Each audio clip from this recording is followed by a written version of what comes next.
interlude. This is Julie Hersh. She's president of the Hersh Foundation. She's board chair of the Dallas Theater Center. She's the author of a brilliant memoir, Struck by Living, From Depression to Hope. Julie is a passionate advocate for mental health and for the arts in Dallas. Please join me in welcoming Julie Hersh.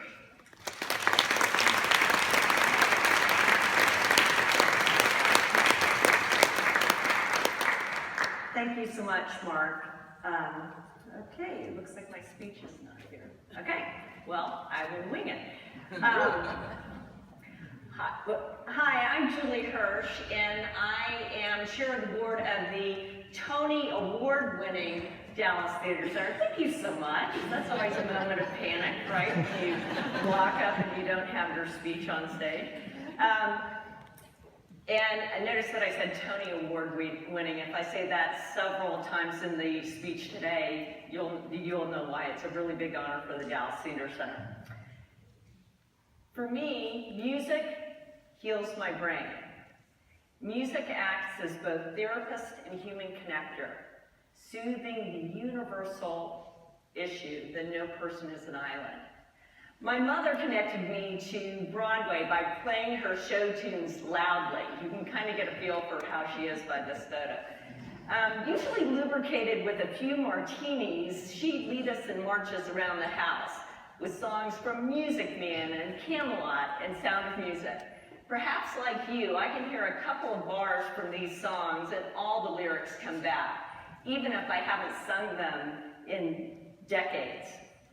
We'd sing at church. My mom was in the church folk group. She sang off-key, but she sang. Music and the handshake of peace created a common ground for our family, despite fierce arguments about the Vietnam War, women's rights, and the sexual revolution. Following Mom's lead, I joined the high school choir. Mr. Standback, our fanatical director, insisted that we make music, not just notes. My first music magic experience happened the night we performed American Trilogy. I felt lifted out of myself. I felt engulfed in the voices around me. For that one moment, myself, that independent, attention-starved, cranky, for those of you who have teenagers, you know what that's like, became completely fulfilled, yet happily invisible in the same instant. It's funny how the brain works. I remembered American Trilogy as starting with O Shenandoah, flowing into All My Trials, with a Battle Hymn of the Republic crescendo. Yesterday, I Googled American Trilogy just to check the songs. The first song is not O Shenandoah, but Dixie. My music, however deeply felt, was deaf to the suffering of others. In college, I wrote my own music, dark, brooding tunes against the they. They bound my mother's words with chains. They kicked my father till now he is lame. At 18, I poured my angst into my instrument and found comfort. At 57, I realized that I have become the they. When it was clear that I wasn't headed for Broadway or Nashville or really pretty much nowhere outside my dorm room, I quit. Soon after, I marched out of the Catholic Church. Too much hypocrisy, too many rules. The collateral damage of these seemingly logical decisions was this. Now, I had no place to sing. I regained my faith, but I never regained my voice. Until recently, I didn't think this was really important. This year, Dallas Theater Center put on a wild 200-person production of The Tempest called Public Works Dallas. The cast had only 5 professionals. For a year prior to the show, the Public Works team went out into 5 community centers.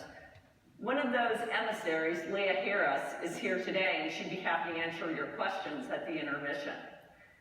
Participants from Jubilee Center, Bachman Lake Together, Literacy Instruction for Texas, Dallas Parks and Rec, Vickery Meadows Learning Center worked separately, overcoming barriers of language, culture, literacy and age.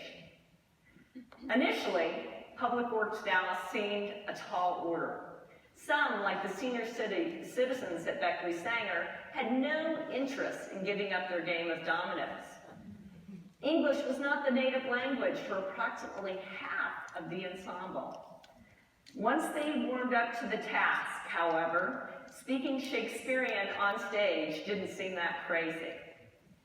Week by week, participants tried new things.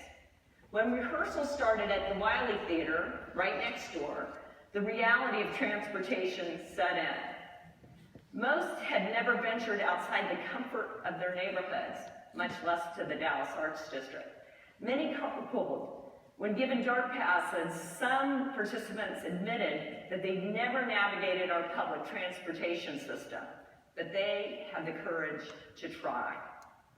How many of you would hop on a DART train if you could not read English and might miss your stop? What if your English were so poor you couldn't even ask questions for help? But here's the thing. Being part of the Tempest Ensemble meant stepping outside of your comfort zone. They figured it out, overcoming their fear, apathy, anxiety, because they knew their individual voices were critical to the final production of The Tempest. Now, I'm no neuroscientist, but that kind of challenge has to impact the brain for the better.